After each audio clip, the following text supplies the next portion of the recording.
Mayda bezorilik bilan bezorilikning farqi bor. Mayda bezorilikka javobgarlik bor, unda ma'muriy javobgarlik bo'lsa, bezorilikka esa jinoiy javobgarlik bor.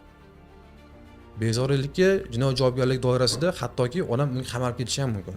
Sodda qilib tushuntirganda, deylik ko'chada ikkita odam, ikkita haydovchi bir-birini yo'lni qisib qo'ydi. Mashinadan tushib o'zaro bahslashyapti. Ya'ni o'zaro kim haqligini kelishib olishmoqchi bo'lishyapti. Bir-birini yoqasidan ushlab siltalab baqir-chaqir qilgani bu mayda bezorilik. Kim shu harakatni boshlagan bo'lsa, kim yoqasidan ushlab so'kkan bo'lsa, bu holat mayda bezorilik.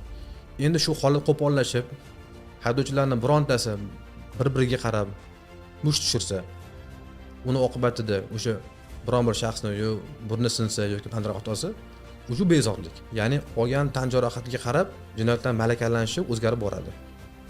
Hali aytgan tan jarohati yo'q bo'lsa mayda bezorilik bu ma'muriy holat. Lekin tan jarohat oldi. Tan jarohati yengil bo'lsa ham tan jarohati turlari bor. Yengil, o'rtacha og'irlikdagi va og'ir turdagi tan jarohatlari bor. Hatto shapaloq ursa ham u yengil turda tan jarohati oladi. Bu narsa, ya'ni jamiyatdagi yurish qoidalarini mensimasdan bezorilik sodir qilish kerak. Ya'ni bu holatda 277-modda bor Jinoyat kodeksida, bezorilik moddasi bor. O'sha moddaga tushadi.